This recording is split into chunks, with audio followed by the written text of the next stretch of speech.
You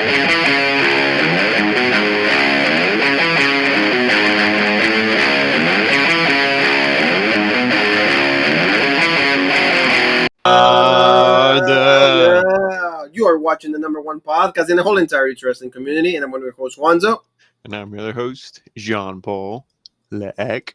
Together we are Raw Break. And it's time to talk about SmackDown, Friday Night SmackDown. Show that it has a good moment. It had some not so good moments, but they had a loaded card. They gave us a loaded card for next week's because it's going to be a show in the Madison Square Garden. So that's why it's they're going to have Beast Incarnate is back. So they're going to have good matches, good more storytelling. And actually we have a Universal Championship match on this show. So what do you think, Paul?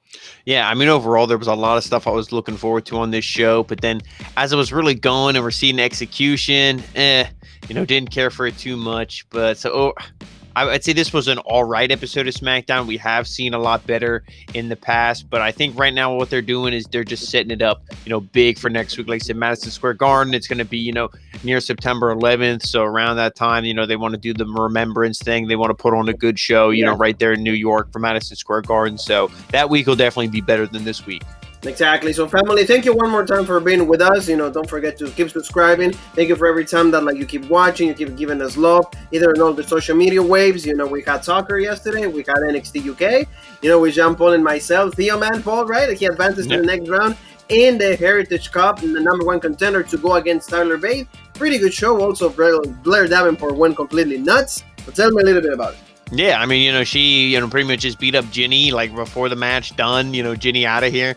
And then, Sid, after the match, or not even after the match, just, they came down, and Sid Scala, he got, beat up, pretty much like a Michinoku driver or whatever for his troubles too. She slammed him. So who knows what the repercussions of that are, but NXT, always a great show. Family, if you don't watch it already, check it out, and especially check out our review. It's time for you to check it out, family. So anyway, thank you so very much one more time, family. And like I said, SmackDown, the Friday night started out kind of now that's how you should pull in, Heyman was so we're gonna see the Usos, the cousins of the head of the table. They were out. They're yee, watch Raw Break. Yeah, we enjoyed this. So the tag champions, and you can see clearly this is going to be the feud. What it's going to be Extreme Rules is going to be the Street Profits against the Usos. But Paul, they already gave us a match, so I don't want to see it again. When they give me so many matches of the same, I just don't want. I want to keep changing the channel. Well, yeah, this was not good. But tell me, what do you think of this? Because I'll tell you how I thought after you. Yeah, I mean, you hit the nail on the head, especially with the way this match ended. This is setting up for Extreme Rules. I mean, the show opened good. Usos come out, they cut a legit promo, how they're the best team ever, and, how they're 7-time tag champs, and the Street Profits tried to, embarrass them, but you can't embarrass them because they're the best ever. And, it felt like the old Usos were okay, this is badass. They still put Roman over. They put everybody over, all this stuff. And then the Street Profits come out, they're a little bit cringier, a little bit more kid-friendly. Not kid-friendly, but more childish. And, then the match gets underway, and I'm thinking, okay, but I hate these matches where it's it's a contenders match where if you beat the champs, you pretty much jump up the rankings in the tag team and you're the new #1 contenders. And it's that's such a stupid thing to have. But the match was good. The Street Profits came close. Angelo Dawkins hit his, I forget what they call his move. The spine he does. He does the rolling, the swinging nerve breaker, very similar to what Nikki Cross does. And then Angelo Dawkins, Montez Ford went up top. He hit the from the heavens, and the Usos barely broke it up in time. And soon after that, they're on the outside boom, and this thing ends in a DQ because the Street Profits won this because they got, I think, slammed into the steps or something else. Yes. But then they beat down the Usos afterwards, and they stood tall, and it was just such a clusterfuck. And like you said, because it ended in a DQ, all this stuff, this feud's going to be heated. Maybe an attack backstage is going to culminate in Extreme Rules. So always WWE has the worst ways to create storylines. Like you said, they always give me a promo, call him out. Yeah, because the creative isn't actually wrestling minds anymore. All the Jim Rosses and Pat Pattersons, they're all gone. it's all like the bullshit like Hollywood writers, so they write it like a like how a Hollywood would present wrestling now, and then we go to the pay-per-view anyway. Yeah, so like it's you know what, this was not good. Moving on, this was just like I said. I mean, the match quality is going to be great, but if we have to like pick in between the Usos and the Street Profits, I'm going to always pick the Usos. At least they're way more serious. It just it's a personal taste. Paul, I know you agree with me, but hey guys, if you love the Street Profits, good for you. They're a good tag team also, so that's fine. But like Paul Heyman, he was calling Robert. He's like, "Why you guys hate the show? Why you guys is not legit anymore?" And I'm like, it is. But like instead of like the tone of Brock Lesnar, like the phone rings, you hear now. So like Kayla Braxton is listening, so you clearly see that Brock Lesnar is actually on the phone, Paul. So like I mean, they're still kind of not together or in cahoots, but it's just like, hey, they're still talk to each other. So Paul Heyman is like having this problem between Roman and him and all of that. But this kills it for me. Big E shows up with like the briefcase, and I'm done. Biggie killed the segment, and it was good. Kayla is just like, she wanted to get a word with Heyman, and he's like, he's like, why do you got to interrupt me? Why do you got to be bullshit? And then she's like, oh well, so. But then Brock calls him, and the whole thing, Brock like wanted to talk to him, and he's like, so this isn't a good time. I'm not in private, and it's really furthering that storyline, which this is how it had to be. Heyman is in the middle. He's between Brock and Roman. He's going to be the one that really sells the feud, because we know Brock isn't a promo guy. He can't talk on his own. So in some way, Heyman's kind of doing the talking for him still. And, it was good. And Kayla then, switches. She's like, what? This is all right, because she got to see Heyman pretty much shit his pants. But then Big E killed it. So. Oh, yeah. Big E, like, showing up with, like, the Money in the Bank briefcase. That completely, like you said, absolutely kills this thing. I don't want to see it ever again, and I don't know. Even Otis seemed better with the briefcase. Otis made so much better of a contender with the Money in the Bank. But, like, I mean, Big E needs to freaking win it. I mean, like, a lot of people say... just be serious. But be serious about it, yeah. Like, the character needs to have such a, like, change, a 180. Well, like, if he would have showed up and been like, hey, Heyman, don't be shitting your pants over Brock. You should be shitting him over me. You should be warning of this guy. And hold up the briefcase. Be badass. Don't be he's dressed as a janitor. Like, this is just so stupid. Exactly. And you could easily go other ways, when it comes janitor and, the raise of Big E. But we're not going to go there. We're not going to go like that. We're not going to actually even attempt to do that. But like you said, absolutely right. So now let's go to the next one. This was actually Becky Lynch. Becky Lynch comes out. It's a big pop, but like it's kind of the same thing with CM Punk. The more you keep doing this, the less it's like the pop. But like she comes out, she was saying all of these things about how a lot of people are just upset at her because like she used this opportunity to beat Bianca Belair and become the SmackDown Women's Champion. It's like, hey, it's not my fault. I just did what I was supposed to do. As a champion, you always have to be ready. Don't be all bullshit. Like, it's all good. And all of these things, like, it's like Becky's like, hey, and I'm not going to be as Bianca. I'm always going to be ready. So then Bianca comes out and she got a good promo also. I mean, Bianca like this is for me more tolerable. I don't want to say I hate her, but as the baby face that she was before, it wasn't good for me. But now at least like she has a reason, she has a purpose, is to gain that championship back. I mean, the whole like Becky Lynch's promo I thought was so good. How she's pretty much says the reason why she's the best and she's on top is because she's willing to do anything. A title that she had to give up. It's like, well, yeah, I mean, you decided to get pregnant, but that's a whole other story. But I mean, as a title that she, was forced to give up, and I mean, it was a good promo because she said, Bianca, clearly, if you were the champ, you would do anything it takes, to keep your title, to get it back, to retain it. Bianca didn't do that. That's her own fault. She doesn't feel bad, and but Bianca's promo, it got good at the end. But the whole beginning when she's like, oh, I had to live with that 26 seconds. Like, oh, I have to live with that every day of my life. That title to me was 130 or whatever days. And it's like, she should, instead of this like scripted bullshit that somebody else wrote for her, she should just come out there, cut a promo like she's pissed. When was she her best? When she was in NXT and she had that ghetto sassy attitude and she was saying her own shit. She was cutting her own promos like that. You don't even go here. That line, the crowd loved it. And that was her own thing, I'm sure. She came up with that. And, this was good. And I mean, that was good. And this here, like, it eventually gets to kind of like Bianca. She gets a little fired up, but no, it's still, to me, way overly scripted. Becky Lynch was good, but, Bianca wants the match. And Becky Lynch is like, you know what? She's like, no, not tonight. But the No, crowd yeah, wanted to see it because she's like, She why was don't you be like Roman? walking away from her. Bianca was like, why don't you be like Roman? He's defending his title. If you're so legit and you're the man, you'll be like Roman. And she's like, I don't give a shit what Roman does. And she like walked out. So Seth is my man, not Roman. Yeah, So like, exactly right. Yes. So I mean, like you said, like they keep ruining this problem. They keep like hyping this thing, and they're trying. Is it working for you? Is Becky Lynch? Like for me, Becky Lynch is good. Becky Lynch is good. I think they just need more. Or Bianca needs more of like that fire. She should be pissed. Like if you held that title and you felt you got cheated, you wouldn't come out there and be like, I have to live. No, you'd be pissed. You'd be screaming. It's like, dude, let's have the match right now. It's like, no, we're not waiting. It's like, I want this now. And like, go against Becky. Like you said, yeah. And Becky also maybe just a little more heelish, because right now I think it's in the middle. Like in that 50-50, yeah, I want to be healed, but at the same time, people still cheer me up. But, it's getting there. You know what? Whose guys always cheer up? Dolph Ziggler. This guy has, he can go for hours, according to Sonny, right, Paul? Can go for hours, and now the next victim is Toni Storm. So please, Juice Robinson, please go to the WWE quick, because if not, you're not gonna have a girl, and you're gonna still be an Impact, and also in New Japan. But like he says, hey Tony, we want to see my match. Are you, have you seen me? I'm legit. She's like, yeah, but I'm rooting for like boobs, because he has more boobs than you, or like boobs, whatever. So like Toni Storm, like I guess. Is this how you were supposed to use this poor girl? No, I don't think so. I'm just, hopefully she can get more matches. But this was just terrible, Paul. Dolph Ziggler and Rick Boogs. Who cares? Tell me, like, Paul, no, like, and Rick, but tell me. Yeah, and Rick Boogs gets the win.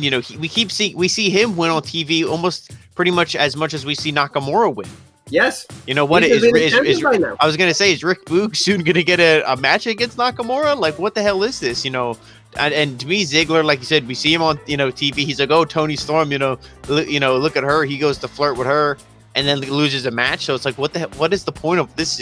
It's awful. Next, next. It's pretty much. It's bad. Next, yeah, exactly. Yeah, you can tell it. Next, exactly. So like we get to see Becky Lynch here. Like at least here is more to me like a heel, because she's like, I will. The man will defend when the man is ready.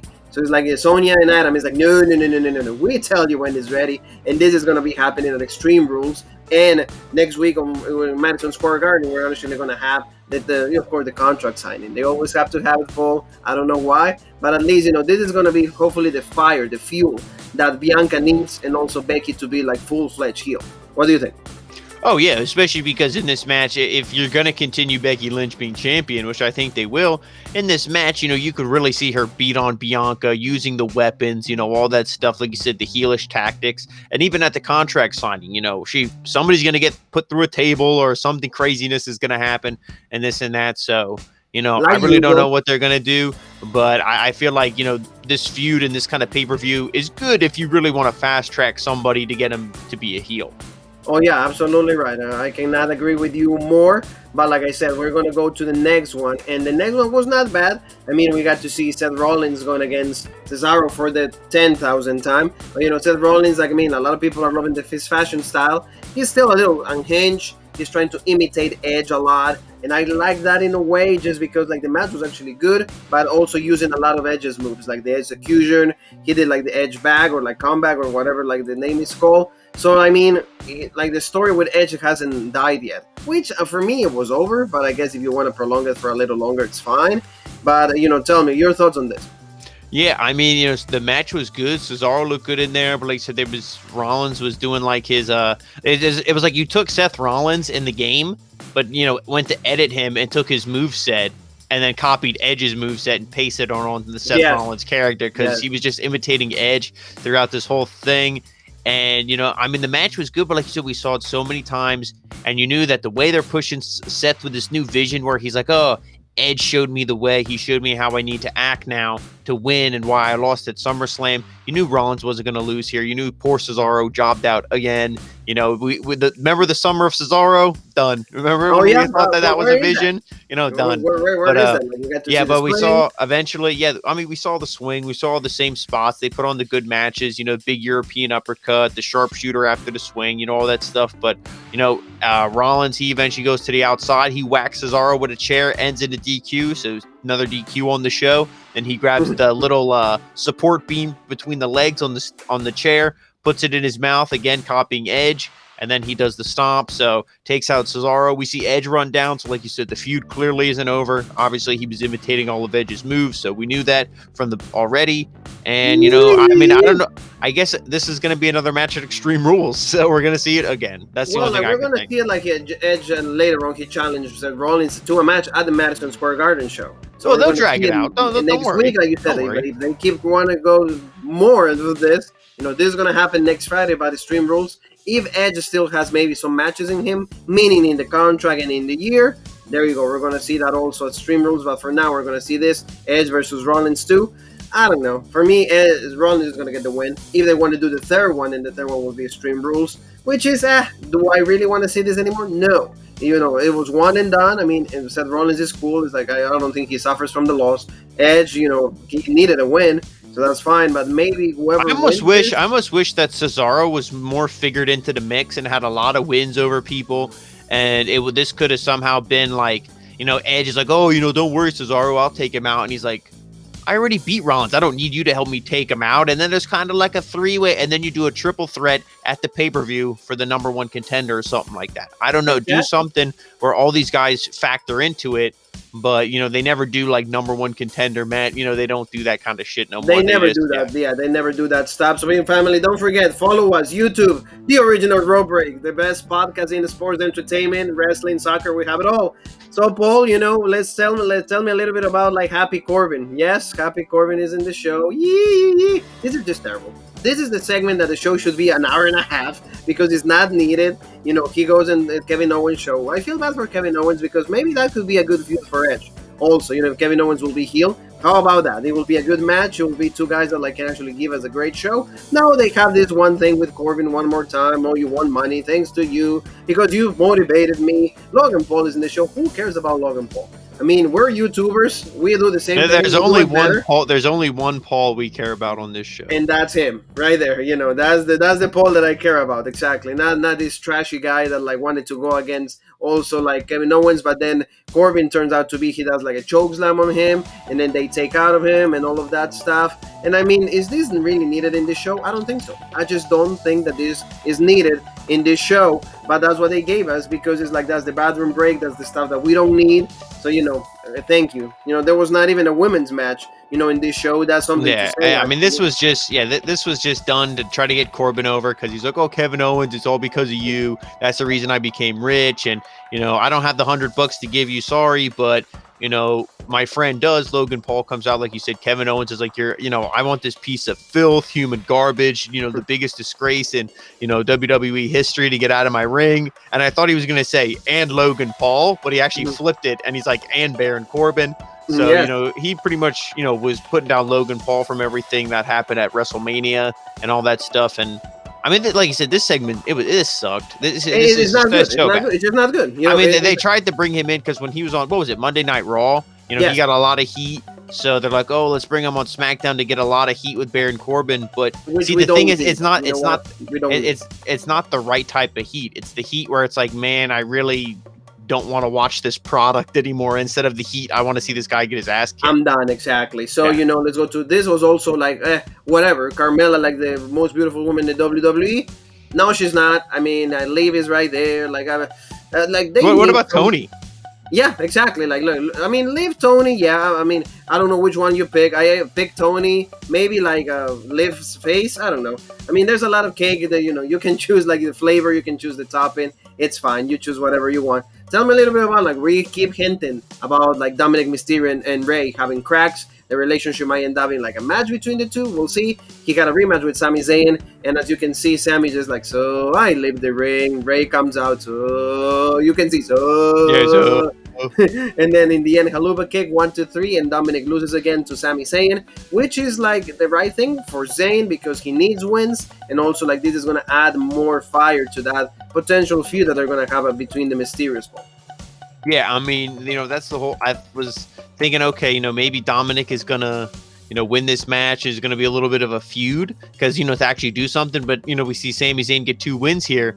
To me, okay, Sami Zayn got 2 wins. Technically, that's 2 wins. That should, is Sami Zayn going to go anywhere? Is this going to be like a push or something? Not like a push, but you know what I mean? He should be like, I have 2 wins. Give me Nakamura again, or give me, this or that or something. But, no, this just isn't good. If this is going to be the whole split, this isn't even a split, I like them better as a tag. They have no tag teams. Why not just keep them in the tag team division for a while? But we didn't see the Alpha Academy also. Yeah. We didn't see them. So something like to mention, also Naomi keeps annoying like Sonya Deville. Sonya Deville doesn't even care. So this is going to be a match right here. I'm telling you, Paul. Right here is going to be a potential match.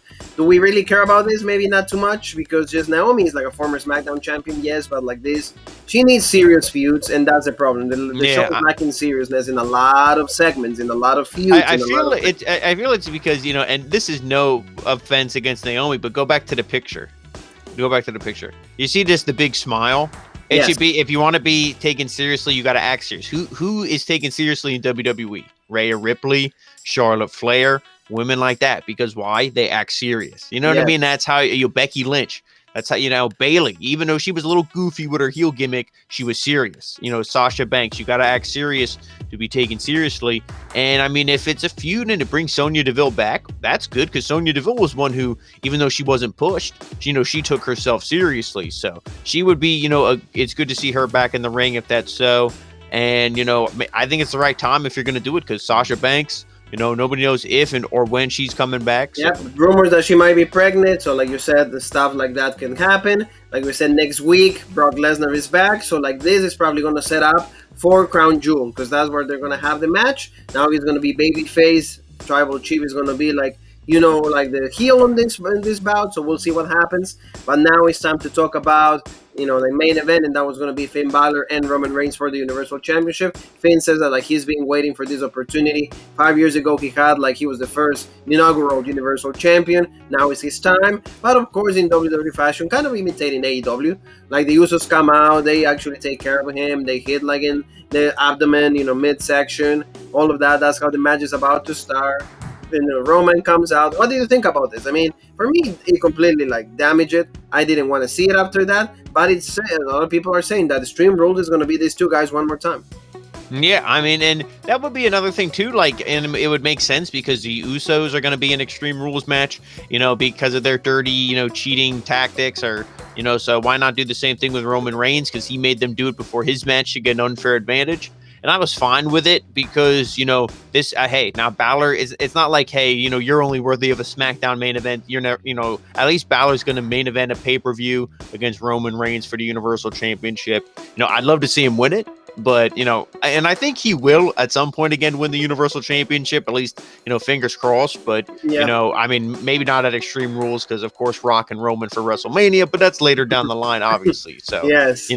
But I mean, the match was good. Balor had the little flurries of offense, to show he was still in it, but Roman kept him in control and everything.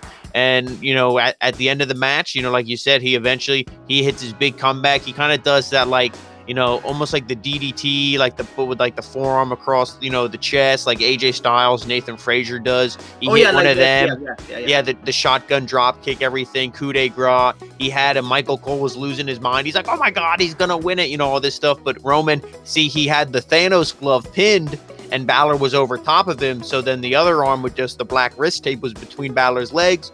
Boom, punched him in the nuts. Balor was done, and eventually Roman just choked him out. So, it was kind of a flat end. It was kind of a flat ending. I was hoping after the nut shot, it would have been like a big spear or something, 1, 2, 3, because the choke, I hate when the ref calls it, because it's like, at least have the guy physically give up if it's going to be 3 times, right? Yeah. Exactly, because the ref goes, "Are you good? You good? Oh no, call it. He's done." Like you said, because it should just be the arm, should be like that. They don't want to do it. But I mean, it ended flat, and I mean, like you said, if they do this at Extreme Rules, I'm happy with it. I hope this isn't the end for Balor, and but we'll see. Let's hope, family. But I mean, this closes the show. Roman Reigns one more time. He remains Universal Championship. He's been the champion for a year. So this pretty much ends it for us, guys. Thank you so very much for being with us. We hope we served you well. Hope to entertain you and gave you all the knowledge for what's going to be Extreme Rules. Don't forget to subscribe, hit the bell for notifications, and also give the video, give it a like so more people are exposed to the original Raw Break and where else, Paul. And guys, make sure you follow us on all of our social media, and that's Rope Break on Facebook, OG Rope Break on Twitter, Original Rope Heartbreak on Instagram, Twitch, and TikTok. And of course, right here on YouTube, the home of the #1 podcast in the YouTube wrestling community. Family, we'll see you for All Out. We're going to be live, so, a lot of things coming out of there, so be with us for that, live everywhere. So you and me have one more thing that is left to say, and that is...